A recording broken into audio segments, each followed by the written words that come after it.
Welcome to the Thin Blue Line Outdoors. My name is Cody Johnson, and I'll be your host. I'm one happy hunter right now, man.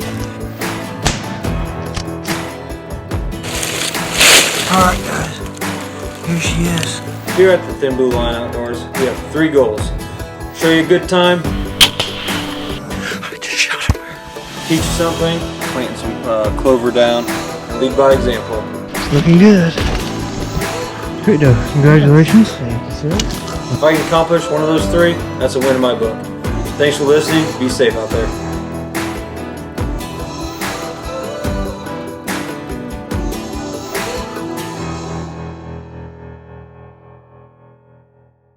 Hey everyone, it's July 11th, 2021. I'm shooting this video here at my family farm. I'm out here with my daughter. She's playing in the rain over here, having a good time. But anyway, this is a heads up before you watch this podcast. This podcast is with Ryan and Jesse, the Redcoat and the Redneck. I really enjoyed talking to these guys. We had a good time recording this podcast. There is some language though, so I want you guys to be aware of that. I know I try to keep it clean, but stuff happens, so it is what it is. If you have any little ones around or you just don't want to listen to some language, that's okay. You don't have to watch this one. But again, appreciate all the support you guys are getting me. Yeah, just appreciate it, guys. It's been awesome. Hope you enjoy the podcast. All right, everyone. This is the Thin Blue Line Podcast, episode 12. I'm with Ryan and Jesse. We've already done this podcast once last week. However, I had no audio and it sucked. So this is round two. If you watched last week's podcast, I did a Zoom meeting with Nate, and I did it just for this reason, so I'd be well practiced by the time Ryan and Jesse came on for another episode. So this hopefully will go well. Well, hey, we do always tell them that there's always something with the Redneck and the Redcoat. Mm-hmm. That was it, baby. Yeah. That was it. You can't do it the easy way or the first time. We got to do it twice. Mm-hmm. In the hard so we're well practiced now anyway. But I'm going to go ahead and let you guys introduce yourselves. Whoever wants to go first, be my guest.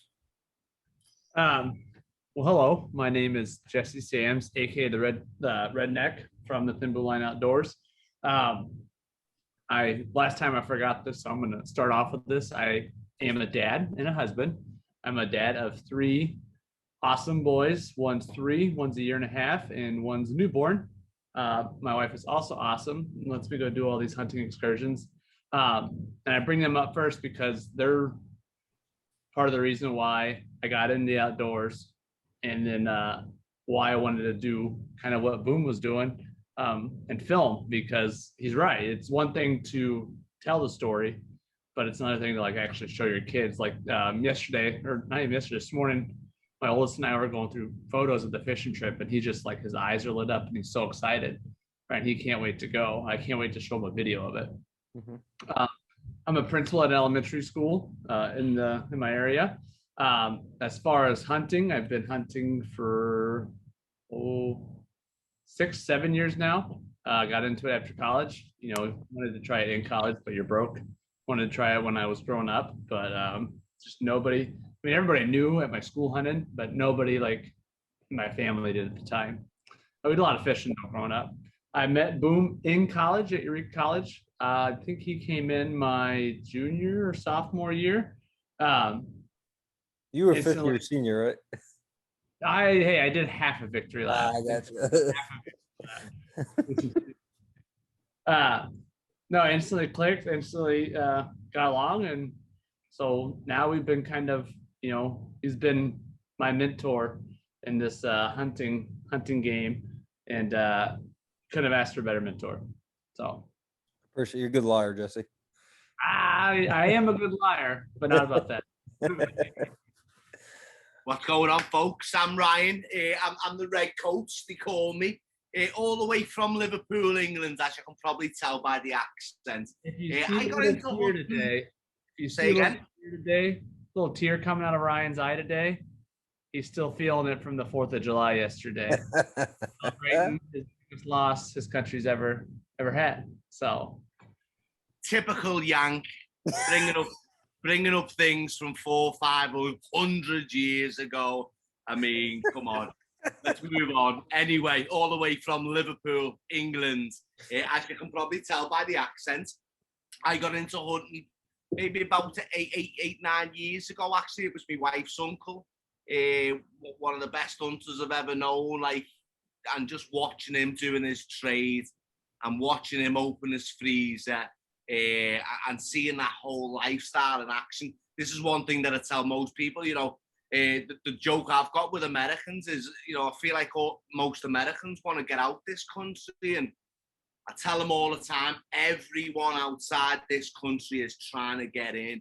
You've got a very special set of rights still, which many countries haven't got. And, you know, you've got the right to bear arms, of course, and, you know, you've got the right to hunt your own food. And I think that's an honor and a privilege. You know, why wouldn't anyone want to get interested in that and learning about the land and such? So I met Boom. Jesse's my brother-in-law.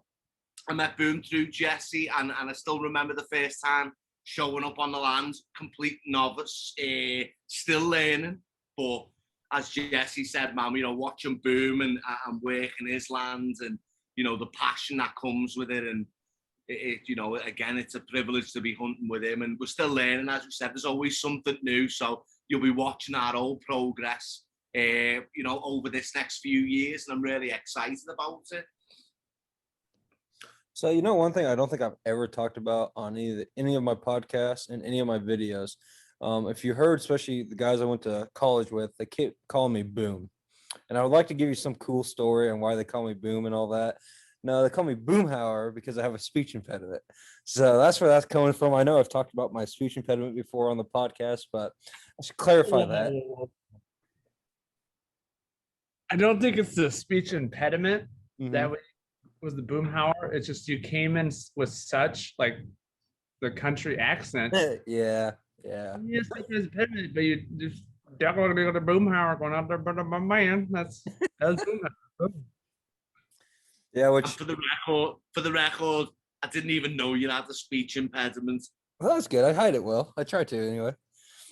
But so anyway, the main reason I wanted to have these guys on the podcast, other than I just like hanging out with them and catching up with them, but they just came back from a big fishing trip on Lake Michigan, and they had a hell of a time. It looked like big fish, a lot of fish, good eating fish. And I'm gonna let them kind of take it over from there. I know I already got some coworkers interested in going. That's why I sent you guys that text a little bit ago. So I don't know if we're gonna do it this year or anything, but I know we're talking about maybe next year. A couple of guys from work want to go. So, but anyway, I will again let you guys go from there. Whoever wants to start it off. Well, so Ryan texts me about mid-March and says, "Hey, there's a spot open up on this fishing trip for Lake Michigan. We're going to be fishing for salmon and lake trout. You want in?" As I've never caught a salmon, never caught a lake trout. Hell, I don't even think I've ever fished for that before. But instantly, yeah, I'm in. That's on my target list of fish. You know, not necessarily realizing at the time it was our wives. So how Ryan and I know each other is our wives are sisters, and it's their family reunion weekend. So I'm like, well, hey, are we going to be back in time because we're having family parties? He goes, oh, yeah, we'll be back. And so we get together, and he goes, yeah, we'll go. And, you know, we leave Elkhorn, Wisconsin, probably like 2:30 in the morning. And this whole time, the night before and that morning, we still know if we're going to go or not because of weather. It's been storming and raining pretty much that whole week, right? And the radar did not look good at all. But as soon as we got the final checks from the captains, showed up to Lake Michigan, it was beautiful. We went through this Bama Breeze charter. We pull up, it's so foggy. Nice red light on this boat. Biggest boat I think I've ever been on. And man, just to drive out was so eerie at first because it's just so foggy and you're leaving shore. And then once you get out there, it wasn't even like you could see open water at first. It was just fog, like you're driving through a cloud and you know you're on water. But once the sun got out, the fog kind of lifted and you're in the middle of nowhere. Like you're literally, I thought I was on an ocean. You're just out there. And as we're kind of getting out, they're setting lines and send him out in the water, and then we're just kind of trawling behind. And it did not take long. That first hit goes, man. And then the boy Ryan there got on that fishing pole and just reeled him in and reeled and reeled and reeled and reeled. I tell you what, the part I didn't expect was how far the line was going to be out. Right. I've never done a fishing trip like this. It's always been, pond fishing, river fishing. And so you're reeling and you're going and you're going and you're going forever. And it's working because you're fighting not only like just the line coming in, the heaviness of the fish, but also because you're still moving, the boat's still trolleying away. So you're reeling, and they just come up with a net, flop it right on the deck. Man, to me, it was an experience of a lifetime. We caught all of our limit within 2 hours, right? And we're sitting there and captains texting other charter boats, and they haven't caught 3, right? So as soon as we're pulling out and we're done for the day, these other 2 charter boats come pulling in right into the area. And like, thankfully they waited for us to go. They didn't do a complete Richard move and like come in while we're still there. They waited for us. But it was so fun. So fun. We all got salmon, no trout. But yeah, I would highly suggest it. Like Boom said, him and some of his coworkers looking to go for $150. That's a trip out there. That was cleaning them. That was, keeping them, all of it, right? And you can't beat that. We had fresh salmon the other night. My son absolutely loved it. They tore it up. They were gonna have some salmon tacos tomorrow night. Like it just getting it from. Oh man, yeah. And my wife means it's really yeah. But there's nothing that beats it. Like I know exactly where the fish came from. I caught that fish, right? Saw how it was processed, everything. Just you can't beat it, man. You can't beat it. So that was my version of the story. Hopefully we got some good footage for you guys. I told my wife it was a once in a lifetime trip, probably just be done after one. No, I might try to go back or next year. We'll see how it goes. So $150, what? And maybe you guys stay in a hotel? No. Nope. So for gas, maybe another 50 to 70, depending on what you guys are driving. Like, yeah, you're looking, if you plan for $250, you're probably, that's about it, and everything, cost and everything. Right. And you get to bring your own snacks and drinks on the boat as well. So to do that, you could, but we didn't really open anything because we were only out there 2 hours. Except for the beer. Yeah, maybe a beer. All right, Ryan, let's hear your version here. But nah, I've been fishing actually most of my life, more than I've been hunting. That's what got me into the outdoors. But salmon has definitely been one of them fish on my list. I learned how to fly fish when I was about 9-10 years old. So I've always been slaying the trout from a young age. But the salmon's the one that I've always wanted. And this trip came about. It was mad. I knew this caseworker for a long time, but I never knew he fished. And I was speaking to him one day and he told me he fished. And I said, no, got into that whole conversation. And he brought up, this was probably last fall, the fact that he goes salmon fishing charter boats every year. So I thought, all right, yeah, sound. So I jumped on that. And it was maybe about 4 to 6 weeks before one of the lads dropped out. Last year, he got a little bit seasick. So there was a spot open there. So of course I asked Jesse on that one. And it worked out so well. It was brilliant. I had an absolute ball. Brilliant crew. Brilliant music. Great day catching. Awesome. We were just slaying the salmon. And that's what I'm saying, what Jeff's saying. We freezer, I think I got 18 different meals from it. So, 18 meals throughout the year. We kept a full fillet for the first night, cooked that, and it was delicious. It was really fantastic. It's the same feeling I get where, once I eat the deer. I had some deer over the barbecue this weekend over the 4th of July, and I just thought, it's everything about America, isn't it? You're celebrating the 4th of July, and you've got your deer that you slayed last year over the grill. What more could you want? I learned a couple of things though on this fishing trip, so I'm always interested. I always like to try and get as much education as possible.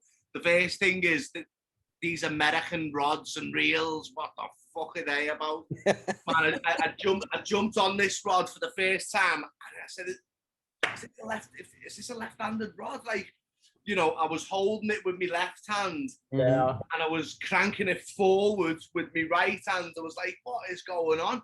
So I learned a little bit about that. These like the deep sea rods and me. So as a fisherman, I'm used to casting with my strong hands and reeling with me left hand there. But that was interesting. And the second thing that I learned that I didn't know about is that all of the salmon, I don't know whether you knew this, Boom, but all of the salmon in the Great Lakes, they're all manufactured. They're all, they're put there by man. Yeah, I yeah, didn't know I've heard that from somewhere before, but I don't remember where I heard that from. Wasn't Yeah, it like a million salmon? a million a year they put in. And obviously, they count for some taken by seagulls and other fish and all that, but they put about 1 million between Wisconsin, Indiana, and Illinois. They stock Michigan. So I didn't know that, but it sort of makes sense because there's no real outlets for them to go back and breed. You know what I mean? Yeah. The captain told us they have like a 3 to 4 year lifespan. Mm-hmm. They're all put in there by man, but the lake trout developed naturally in there, and they've been in there since the beginning of time. But I think it's just a great incentive. Just a great incentive, isn't it? You know, they stock it, the money that they get from the funds. I pay for my salmon and trout stamp every year, but this is the first time I've done a charter on Lake Michigan. But now, you know, this is why it's good to give to conservation. Yep. Because it does that, and its main attraction is sport fishermen. It brings tourists in, and again, it's the nicest fish. Choho salmon we were fishing for, also known as silver salmon. Mm-hmm. So I don't know whether I've ever had choho before, or coho, however you want to say it, but man, it was lovely. It was gorgeous. Mm-hmm. And like those salmon fillets, like a small piece goes a long way. Like they're dense meat, like they fill you up quick. Little bed of rice, maybe some lemon pepper seasoning on it, man. Yeah. Mm-hmm. That's what we did. Our first meal was salmon with some seasoning on it over some brown rice. I put a little sriracha aioli on mine, I think. Yeah, nice. A little extra one. I'll probably add that or some buffalo ranch to the tacos tomorrow too. Mm-hmm. I did the lemon pepper seasoning on the skin, garlic, onion powder, salt, pepper on the flesh. Cooked it on one of them, what do they call, grill mats? Don't know whether you've ever used one of them, but they're nice. They're made non-stick. Cooked it, fantastic. Honestly, you just put the fork and it flaked. Yeah. Wow. We cooked ours in the oven and it just fell apart when you brought it out, but in a good way. Yeah. One of the guys we went fishing with says he buys those pre-seasoned wood panels or wood blocks. Planks. Yeah, planks. And he cooks on that, and he says it's a game changer. So I might want to try that. I'm not a big, to be honest, the only fish I usually eat comes from a pond or a river, and it's fried. Right? I'm with you. And I don't, even salmon, like store-bought salmon or pre-frozen salmon, I don't think store-bought salmon's that good. But I've been fortunate, and I've had a couple opportunities of eating wild salmon, and it's just way better. And like that store-bought salmon, that pink is artificial, not the fish you caught. Yeah, the fish you guys caught, the fish that I've caught in Alaska, they're not artificial. That redness is really there, and it's good. It's really good. I meant to ask you, Ryan, I haven't yet. Did you feel any stomach issues after you ate some of that caviar that they said maybe you shouldn't eat because of it being freshwater salmon? Not at all. I've got an iron stomach. I'm from England. Right. I asked you guys, hey, like, that was the other thing, wasn't it? I said, you know, I love eating raw fish and even raw beef, and you know, I'll try to dab and raw anything as long as it's not going to kill me on the spot. But they said they shy away from eating freshwater fish, and that's why I asked why. Of course, that's inquisitive, and you know, it was good education. You know, the salt water kills the viruses or the bugs or whatever. Parasites, correct. Whereas fresh water doesn't. But, you know, as you do, you want to have a little taste. And I seen some salmon eggs there, so I got a nice little scoop and ate it. It was lovely. and I didn't try the flesh, unfortunately. So you might be okay. So I actually listened to a podcast about this. I'm pretty sure it was the Meat Eater Stephen Ranello podcast, but I could be wrong on that. But they broke that down about eating freshwater and eating saltwater, and I think I didn't hear him say anything about the eggs. I heard him talk about the flesh. Don't eat freshwater flesh. So the eggs, I really don't know. I don't know if they would carry. I would think I'd have a hard time seeing them carrying the parasites since they're just eggs. Yeah. But I don't know though. I wouldn't risk it.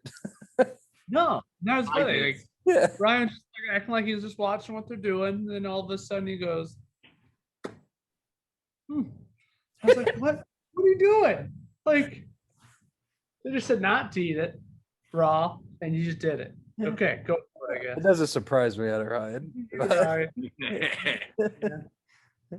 We live by one motto back home. It's called one life, live it. We realized at a very young age, you only get one chance. I want to try it all. I want to go beyond. Yeah, I agree. But if you can do what you can to extend that life, you do it. Like, So like not eating raw. like the pros and cons. Pro, I tasted freshwater salmon eggs. Yeah, they were just okay. Bad, I die. Like, like I think I would have done. You know what? I'll try some freshwater ones or saltwater ones sometime.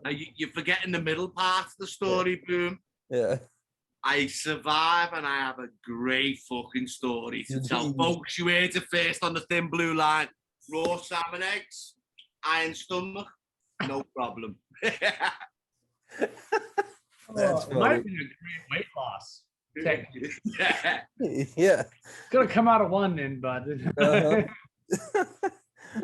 Overall, great time. Yeah. Man, I had this one on. We were reeling it in, and the captain's like, "Oh man, this is a big one. Here we go." Yeah. You know, I turn up. I guess we didn't explain how it kind of works. So they have about, I'd say, 8 lines in the water for salmon. Was it about? It was 8-ish, maybe 6 to 8, and then 2 in for lake trout that are deeper. And so you don't necessarily, because the when you're catfishing, you look for the bend in the rod bobbing up and down. Well, since you're in Lake Michigan and you're constantly going, they're fighting the waves. So they're constantly bending, right? And so what they're listening for is more of a pull of the line, right? Or they said if they see one line that's like coming off. Pretty good, Ryan. That's pretty good. There's a lot. There's a lot of them. We hear a lot of it, yeah. So if you see one line coming in from the side and kind of going back to the middle, that is usually fish is on. They don't let you hook them because their lips are very weak and sensitive, and they don't want you to kill a fish. And so they hook them because they've been doing it forever and ever. You know what I mean? But as soon as it's hooked, it's next man up, right? And so at some point in times, we'd have 2 or 3 guys trying to reel this fish in all at the same time, which was awesome. But so this captain hooked one. He's all right, man, it's a really big one. He goes, oh, by the way, this is like our furthest line out there. I think I looked down, the line was like 300 feet out, right? So I'm working and I'm working and I'm working. I think Ryan caught this one on video too. And I'm just reeling and I'm reeling, like, oh my gosh, this is going on forever and ever. And it gets closer and closer. I'm like, oh God, it's so heavy. And they tighten the drag all the way up, all the way up, all the way up. And they're like, just keep going. But I'm trying to, and finally we get close to the boat and it's a stick. I caught maybe the only stick in Lake Michigan. We're in the middle of the lake. Why is there a stick in the middle of this lake that's huge? Yeah. And so they didn't let me get a picture with it. I was going to try. They tossed it overboard. I don't think the captain was happy that we wasted that time and energy, but it was, I can't believe only us 2 that would have happened to. Like only us 2. As the man said, it's all on video. Which, yeah, that's what, and actually this is a good segue here. So Ryan, and Jesse videotaped the whole thing. They're actually coming up to see me here in a couple weeks. So we're going to work on some deer stands and stuff like that, but they're going to give me that footage. I'm going to make a video and send it out for all you guys on YouTube to watch. I'm looking forward to seeing it. Honestly, I enjoy about any footage I see with these two on it because there's usually some good laughs. But I'm looking forward to seeing it. I think it's gonna be really good, seeing your views and all that stuff. So I'm excited to see it.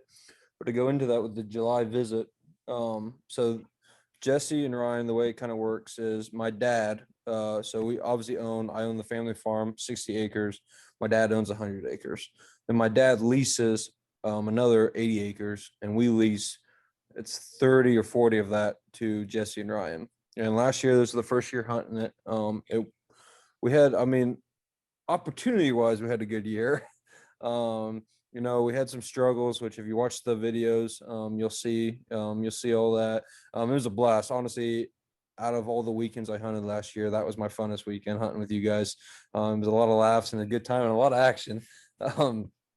And then obviously later on throughout the year, Jesse capitalized on killing his buck with his bow. So he's able to get it done, and it was a good buck, real nice buck. Excited. So I think actually, I'll before you guys come up, I'll talk to my uncle and see if he's ready for that rack. I was getting ready to ask. I Mhm. might, if he's ready, even if he's not ready, I might just bring it down. Gotcha. So That it's way- just there. Yeah. Yeah, I'll say something to him as well. I know he's been working, like every time I go over, he's working on a mount. So, but anyway, What's the name of your uncle's taxidermy business, Boom? huh? What'd you say? What's the name of your uncle's taxidermy The business? Illinois River Wildlife Studio. I had to think about that for a second. Or yeah, I'm gonna double check while you guys are talking, make sure I said that right. But yeah, anyway, my uncle does a lot of mounts, been doing mounts forever. Honestly, he doesn't advertise really anymore because he gets all the business just comes to him. And he's got more than he can really handle at times. So From what that's I've seen, it makes sense because all of his work that I saw in his shop was just amazing. And yep. I'm If very you want, excited yeah. to take this to him and get it back and Yeah, see what. is there people out there cheaper? Yeah, is there people out there who can get it to you quicker? Yeah, because they're not as high as quality. Like he puts in a lot of time and quality. He's won championships and stuff for taxidermy. So it's just you're paying for his skills and stuff. So You should get him on the podcast. I'm hoping one day. So Uncle Coop, I know you watch and listen to these. I have to get you Come on on sometime. up, Coop. So don't be mad if I said your taxidermy business, right? I'm gonna correct it here in a second. So but anyway, July visit. We're gonna come hang some stands. I was actually looking at some of the stands I have laying around. I'm definitely gonna have either one or two for you guys to borrow for the year. I don't think I have any to sell because I talked to my dad again. He's like, he goes, all the ones that I have now, like he'll keep a lot of them because he'll take to Canada when we go bear hunting. We saw, so I was looking last Friday. Mhm. There was two just basic of the basic like stands at Menards for like $60, right? Mhm. But they're not in any stores except in Indiana. Mhm. And so you gotta pay to have them shipped. And like you kind of estimate shipping. It's like $25. They wanted $200 to ship two of these just bare minimum metal platform stands to us. No, I'll go to Bass Pro or something like that. So we are looking. We're looking for some more stands. Mhm. Hopefully get our put back together and start strategizing over that 30, 40 acre plot there. We got most of ours down in Aledo, Illinois on some private land that we have access to hunt on. It's like 8 acres, but we have one. Central Illinois Wildlife Studio. That's what it is. Click to me. What is it? Central Illinois Wildlife Studio. Finally clicked. Anyway, continue. I think on this 8 acre plot, we're not the only ones that hunt this, but we have 4 stands. 1, 2, 3. Yeah, 4 stands. But it produces. I think we get a deer. Oh, you may have lost me, but continue. This last year was the only year we didn't get a shotgun kill. I did harvest a button buck earlier this year. Anyway, we won't go into that right now. There's a bad shotgun season for a lot of people. Well, I don't want to talk about it. I'm still in my feels about. So I'll go over it. I had a deer bigger than this, 50 yards shotgun season. Vitals in my scope. Pull the trigger. Click. Excuse me? No, that shouldn't happen. Just pull the hammer back. Click. What is going on? The deer is thankfully still there. And so I have an H&R Ultra Slug that I go to break it open. And as soon as I break it open, I try to do it as quietly as I could. But when that shell popped right out, deer was gone. I will never use a Remington Ecotip again. That's what you found out. Yeah, you found out it was the shells, right? Because there was an indentation from the firing pin. When we got back to deer camp, shot a stump, and it worked. Right, with another Remington Ecotip, it was just that one shell. Right, so I keep telling myself as we get closer to deer season that maybe that's God's plan, to keep it alive, get it bigger, and then I got to take it this year.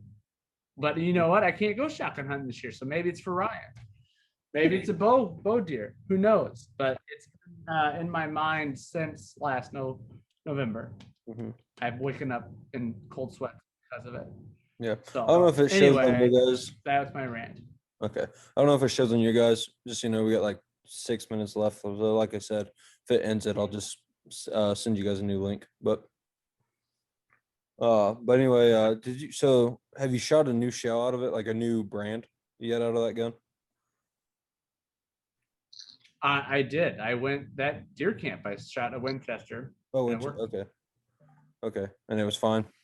Yeah. That's what we used to get, but we just couldn't find. We could not find the slugs at the time because it was, as everybody knows, everybody was short last year. You know what I mean? It still is hard. Yep. So yeah, so July, I know our plan is to move probably one stand at least. I think you want to move that, not the good platform stand, but the other one. I think you guys want to move maybe a little. And that's going to be over beans, right? Yes. We've been seeing deer in that field when we drive by, and not within bow range of that stand, but like they had to have been. They've had to walk by. Right. I would almost keep that stand there, but so where that buck somehow beat us from the time we scouted to the time you got there, Jesse. Where I put that chair down, yeah. I'm almost thinking we should put a deer stand in that cove. Deer stand or blind? I think we can get a tree and we'll have to do some trimming, but I think we can get you in a tree, and it might have to be a hang-on stand, which I have some extra hang-on stand. The only thing I don't know if I have any extra steps, but we could figure it out. But I think we can get in a tree there. I just gonna have to do some cutting. That's it. And we've got 7 cameras there as well. Yeah. So we can definitely do some extra scouting this year. Almost think we need 2 more of them cell cams though. I got 4 now. I don't have them out yet. I got to put them out. But I was thinking that. I've been saying to Jesse, we need 4. We need 2 for the lease and two for the other farm, man. They're awesome. Special. Yeah. And you always get excited when you wake up and you see you got notifications. Yes. Like there's nothing that it's just so good. Like so wholesome, knowing that there's an animal walking by your stand. Like I think the one thing is going to be hard. Sorry, I'm trying to get my computer plugged in. That'd be good.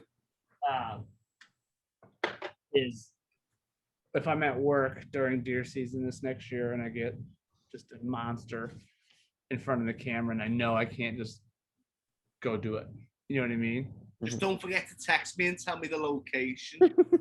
Yeah. Why is this not charging? I will. I'll let you know where they're coming from, bud. But even like during bow season and everything, it's gonna be nice to pattern the deer and like learn their habits, learn their movements. But so that's why it's nice to live on the family farm, right? Can you just wake up and say he's been here 3 days in a row at this time? Yeah, I'm there on day 4, motherfucker. Here we go. It seems like it. You would think it would have worked out for me last year, but it didn't. No. They definitely beat me last year. So, but like I told you guys last time, that buck that I should have killed. I found his antlers, and I'm pretty sure I've seen him already in velvet. I'm not 100% sure it's him because I didn't want to spook him. I just kept driving by, but I'm pretty sure it was him. So, Good news. It's good news. yeah. Speaking of stands, I just bought some. Out in the butt. Seen that one around? I have not seen that one, but to be honest with you, I don't think I'd recognize him if being a Forky. So, but I didn't. But the good news is I didn't find like turkey hunting in that area. I didn't find a dead Forky at all. So, I still think if I had to guess, I think that buck's alive. Just from the amount of blood we found and type of blood, where Jesse, where you saw the hit was when you ran by, I'm almost positive that deer's alive. So. But anyway, so July, that first day, we're gonna film some content, hang some stands, probably shoot at least one podcast, if not two. And Sunday, I'm looking forward to Sunday. You guys are gonna have your families up, and we're going to do some fishing. Jesse, I just got from my father-in-law. He brought it by today, a big paddle boat. Oh, nice. That fits 5 people. So that's something where your whole family can get up on there and paddle if you so choose. So, but I'm gonna have it down there. I'm gonna go ahead and stop this recording and start a new meeting since we're under a minute. Okay. I will send you guys the link here in a moment. Sounds See you good. soon. You know, a second. Alrighty, we're got this Zoom back up and going. So anyway, the July visit for Sunday, the main thing is to hopefully get the kids out there, catch some fish, and hopefully fry some fish. That is our plan. Get the families together. You know, it's always fun when us 3 get to hang out, but it'll be good to get all the wives and kiddos together and let them have a good time. Or dangerous. Or dangerous. Or both. Dangerous. We're gonna make sure our stories come together straight here about Yeah. what we say and things like that. How much we all said, like, I'm gonna have to tell Emily. Hey, we're on record here. Just Yeah, I'm gonna tell Lindsay and Emily. Totally, well, mine went blank there. I'm gonna tell them how much, like, you guys just won't shut up on how much you love your wives when you're over here. Like, I don't know why. Like, we're trying to hunt, guys. Jeez. And Jesse, don't worry, because he knows better than both of us. You have the right to remain silent, motherfucker. I wish people use that right sometimes. Yeah. You've got it. Use it. Okay. Anyway, yeah. No comment. No so comment. anyway, No comment. to end this podcast real quick, we're gonna just talk about a couple more things. But I want you guys to tell me what you guys are looking forward to this season the most. I'll start off. I'm really looking forward to my elk hunt. Really excited for that.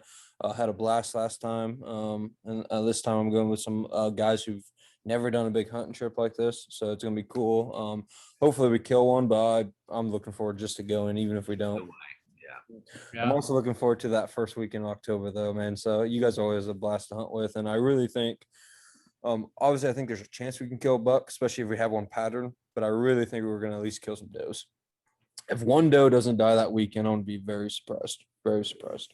You've always promised you'll give us an opportunity. It's what we do with it. Mhm. That's what it is. Yep. You know what I mean? And so, Mhm. yeah, I think you're right. I think that opening weekend we'll have the opportunity. If we can be successful in that opportunity, that's up to us.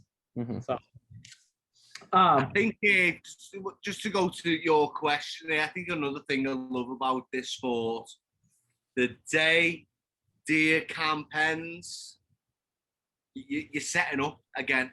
So again, you're looking forward to it every single year. When you put your last trail camera away, you're like, that's ready to be put up next year. When you put when you put your blinds away, that's going to be ready. So again, it's always getting ready.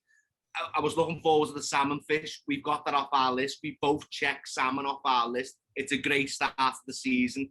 The second thing is this next weekend.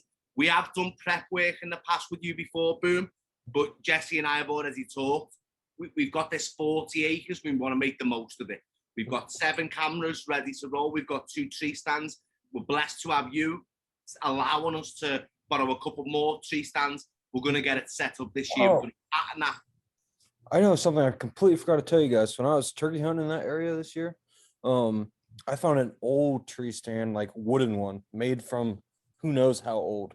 Like I mean, probably older than me. But like falling apart and stuff. So that may have been some of my Good family stuff. from years ago. Because That's so it was cool. Johnson Land. It could be anybody's, but like I saw that, and if we can get to it, it'd be kind of hard to get to right now. But if we get to it, I'll have to show it to you guys. Yeah. And that Might be might, good. might be able to pay homage, get an update tree stand there, Mhm. and hope that it was a spot from the Johnson family from many years back. You know how cool that would be if we hung a Oh my stand God. either in that tree or right next to it, and we kill a deer out of it. In that tree, I'm saying. That'd be pretty The cool. next thing I'm looking forward to is Mhm. opening bow season. Now, all of this, the next few months is fishing. I've just got back from a trip in North Wisconsin where I did get to fly fish some nice waters up there. Got a little bit of GoPro footage. It was only getting 4 or 5 inches. I think they were, just spring hatched or something, but great fun. So opening bow weekend on your land is for me is what I'm looking forward to. There's always gun season as well. And you know what, Boom? I want in on that geese. I want in on the duck and geese. Oh, not a problem. So I am being told that by Garrett and Josh, the guys we went with last year, that when both of you guys, especially you, Ryan, after hunting with you, you guys come back in the area, they will make sure they're off to take us duck hunting again like that. Because I know, like I said, I was crying in that duck blind that day. I was laughing so hard. So Mate, I was crying, mate. The tears, I couldn't even breathe. I had to take deep breaths in to breathe. But they're 2 great guys, and I can't wait to get out with them. And I was telling Jesse about them. You know what duck hunters are like, and duck hunters are passionate people. These are well informed, well geared up, and honest to God, they give you a great time when you're out there with them. we had good. such a fucking ball, mate. It was so fucking funny. Mm-hmm. I think what I'm looking forward most to this upcoming hunting season is just getting out. That opening day weekend is circled in my calendar. Yeah. Just being out again in a tree. Like very few things are better than seeing that sunrise in a tree with your bow or with your shotgun. And just being with nature and hearing the woods come alive. And yeah, as Ryan says, that's what I love about hunting season. It never ends. You're always prepping. You're always doing the work for it. You're always trying to get better. And that opening weekend's like where all of your work comes in, and it's like, did what I do work, or is this going to be another season of learning? You know what I mean? So just getting into that tree stand, just being part of that nature and seeing if your work is going to pay off or not. Even if you see a deer, like, okay, I've done something right. So it's just, that's what I'm looking forward to the most for this hunting season. Is I want to try to get us out as many times as I can during bow season. I'm going to miss opening weekend of shotgun season to a work-related conference. Unfortunately, this is the first opening weekend of deer season I missed since I started hunting. And it's almost 2 years ago, the 2 years this November, we had my middle son on November 3rd, and I took 2 weeks off from work. And I was kind of like, well, I'll go down Saturday and Sunday to hunt, but I'm not going to take the opening day off because I just missed 2 weeks. By Wednesday, I came back on a Monday. By that Tuesday, I was like, I'm going to take opening day off. I got to go. Like, I just calling. Yes, I got to go. So I already have. So I went to 3 weeks vacation in November now. So I've been in Canton long enough. Canton long enough. So now I already got 2 weeks penciled in November for vacation time. That's not even counting comp time yet. So I'm just not going to work I'm just not going to work in November. Oh, I'm in such the wrong business. Yes and no. I do want to take a Friday off, like it's opening day during the rut. You know what I mean? Because usually I take opening day of deer season off and go. You should. So I take that like rut vacation is what I call it in November. You should at least, you should try to come up that either first weekend or second weekend in November. And come bow hunt if you can. It's getting close to birthday parties. Yeah, it was November 3rd. Didn't time that one necessarily the best. November 3rd, right? Is his birthday. Yeah. So whatever. I mean, There's another date I have for you too. There's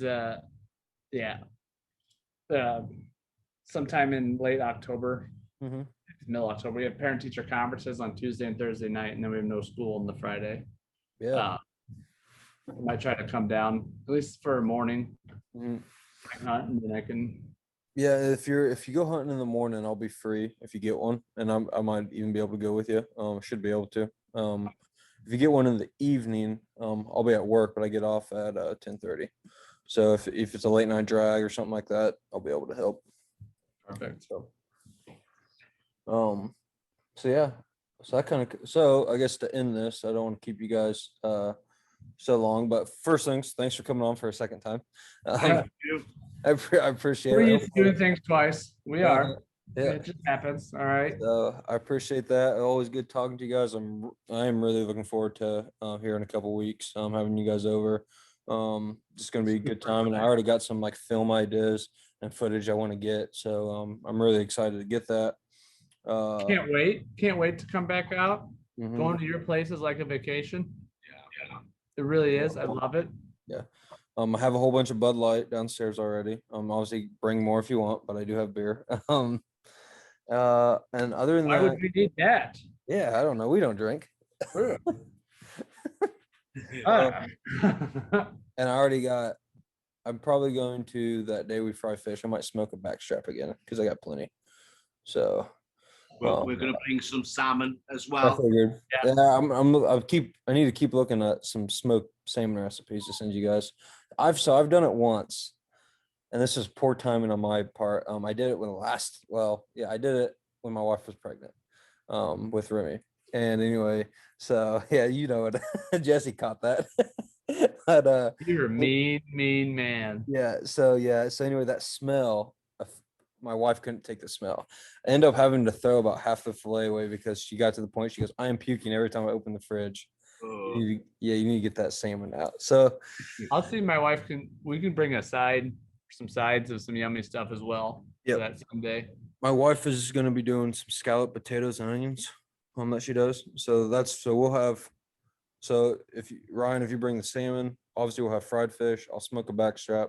We'll try to do a dessert then. My wife's that works. baker. That works.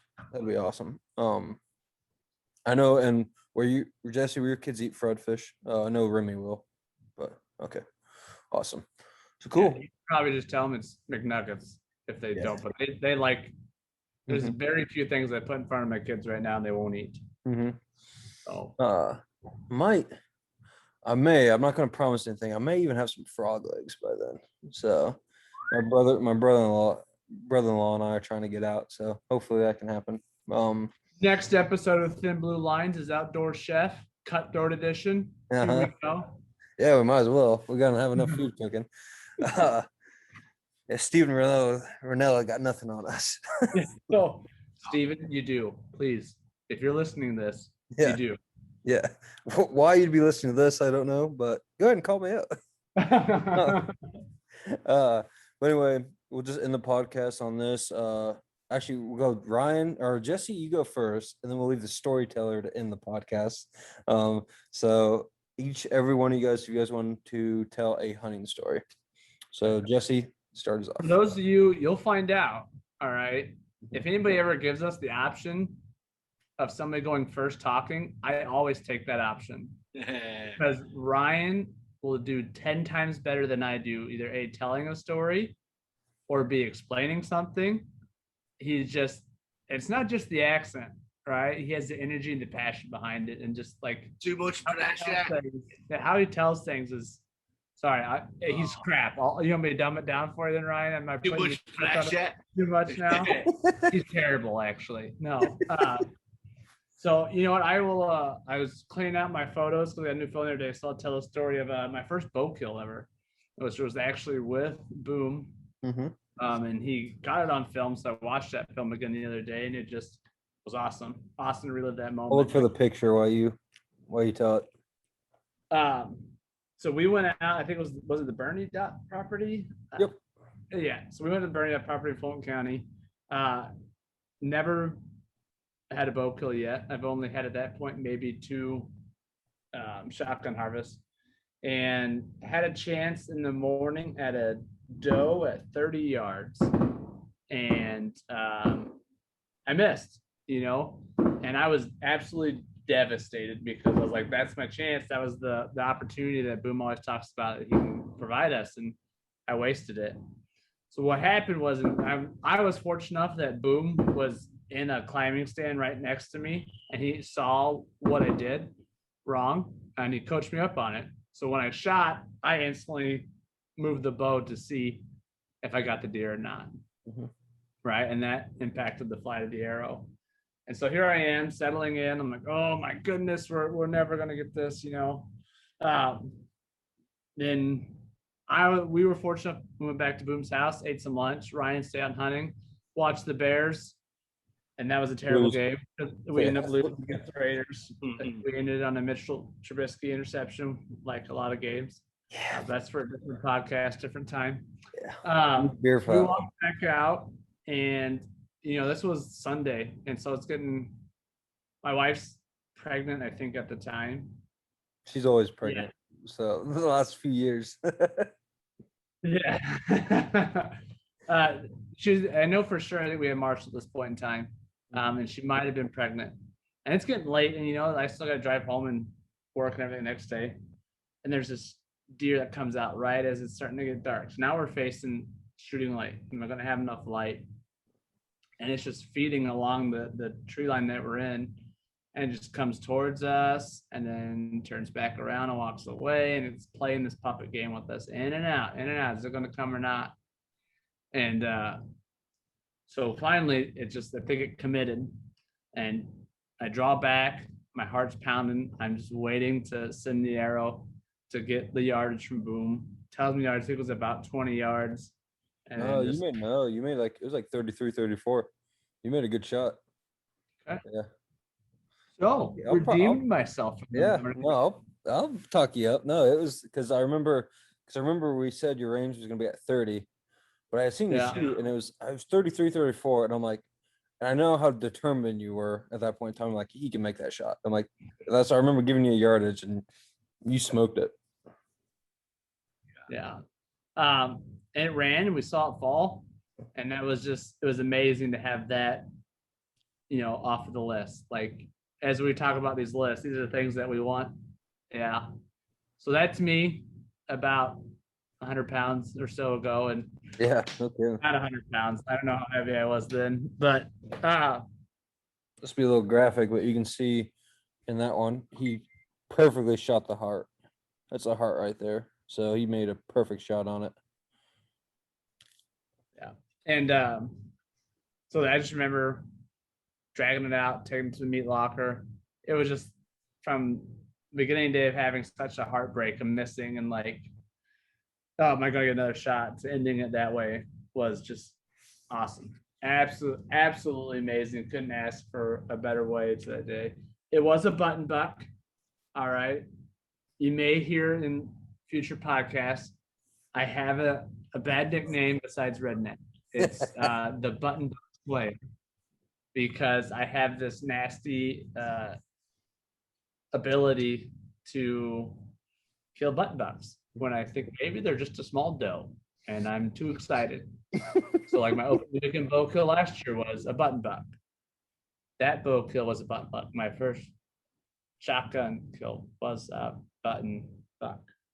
Tastes good. That's all I'm gonna say. It tastes good. Yeah. So I still think we should have done what my dad said. He said you should have popped all the buttons off every kill and put it in a bag so you got a rattle bag. That's a good shout. But I will say man. to build off that. Yeah, no, off that, man. That's buttons.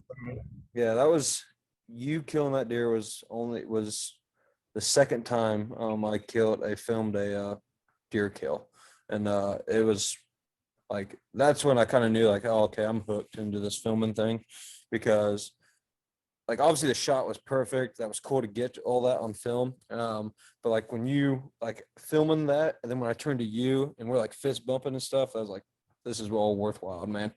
Like I still get pumped when I go back and watch it and stuff. Like it was, you could have, if you just saw our reaction, you would have thought we just killed a booner. Like it didn't matter the size. Like we were super excited, super pumped. It was great. All right, Ryan, close us out, man. It was amazing. I still get goosebumps talking about it, just going back into that moment. Absolutely love it. I will never forget that.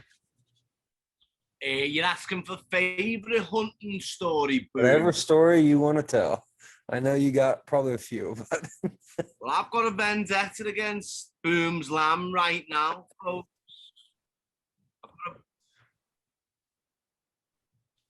I lost you.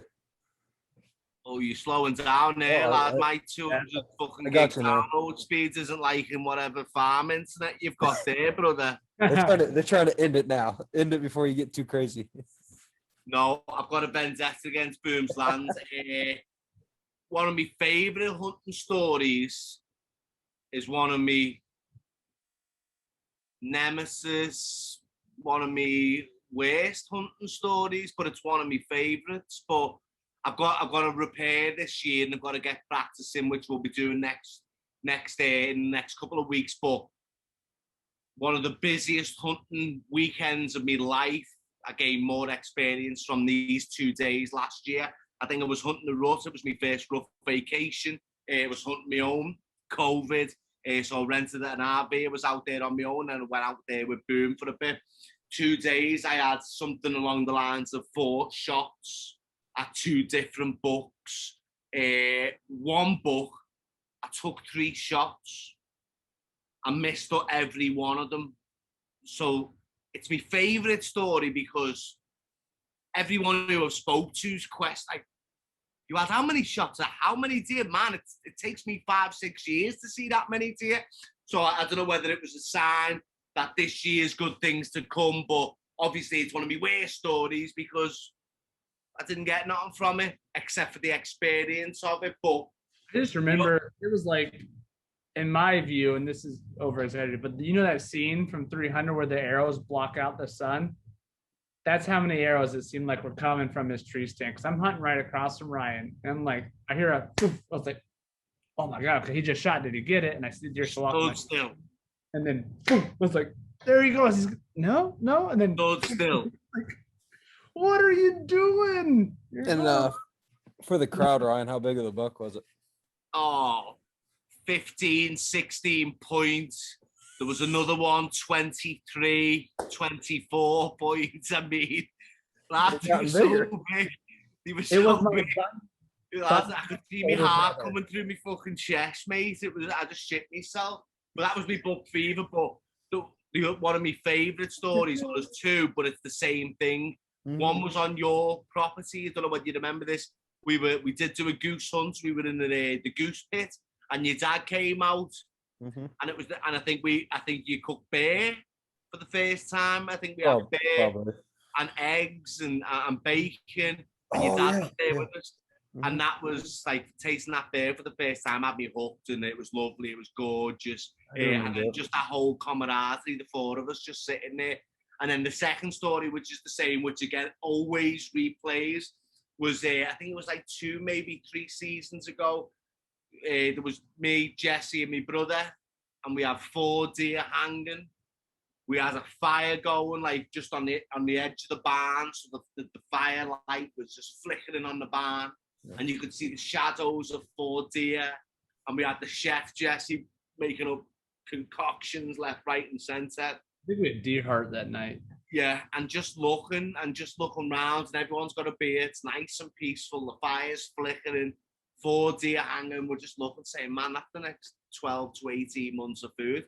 And it's them like that, them pictures that just keep coming back, and they keep me coming back. You know what I mean? But we've got so many stories to tell you. Most of them are hard luck stories, but I promise you, keep watching, subscribe, click, share, like, do whatever you need to do, because the stories will come thick and fast with us. I'm telling you. like I said, I'm looking forward to seeing you guys in a few weeks. I'll end this recording and I'll talk to you for a little bit longer. But anyway, guys, this is the Thin Blue Line podcast, episode 12. Don't forget to like, subscribe, leave me a review. It's still growing. The channel's growing. We're gonna have more merch here soon. I'm excited to get that out to you guys. And I appreciate all the support and love. Thanks, guys.